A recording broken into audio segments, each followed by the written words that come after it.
కొన్ని వార్తలు మన మనసును కలిచివేస్తాయి. కొన్ని సంఘటనలు మన మానవత్వాన్ని ప్రశ్నిస్తాయి. ఇటీవల జనవరి 25న తెలంగాణ రాష్ట్రం వనపర్తి జిల్లా శెలకాపూర్ గ్రామంలో ఒక తీవ్రంగా కలిచివేసే ఘటన చోటు చేసుకుంది. పాస్టర్ డేవిడ్ గారు గత 14 సంవత్సరాలుగా అదే గ్రామంలో తన భార్యతో కలిసి శాంతియుతంగా సేవ చేస్తూ జీవిస్తున్నారు. అయితే కొంతమంది వ్యక్తులు మొదటి మాటల దగ్గరే కానీ తరువాత అకస్మాత్తుగా దాడికి పాల్పడి పాస్టర్ డేవిడ్ గారిని, ఆయన భార్యను తీవ్రంగా కుట్టినట్లు మనం వీడియోలో చూసాం. 14 సంవత్సరాలు అదే గ్రామం, అదే ప్రజలు, కానీ ఒక రోజులో ద్వేషం హింసగా మారింది.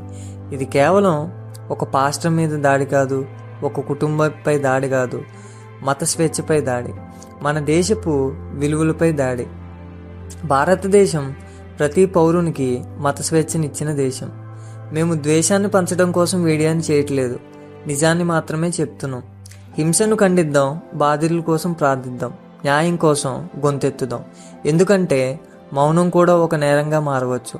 పాస్టర్ డేవిడ్ గారు, ఆయన భార్య దేవుని కృపలో బలంగా నిలబడాలని మనమంతా ప్రార్థిద్దాం. శాంతి గెలవాలి, ప్రేమ గెలవాలి. బాధిత కుటుంబానికి ప్రతి ఒక్కరి ప్రార్థన అవసరం.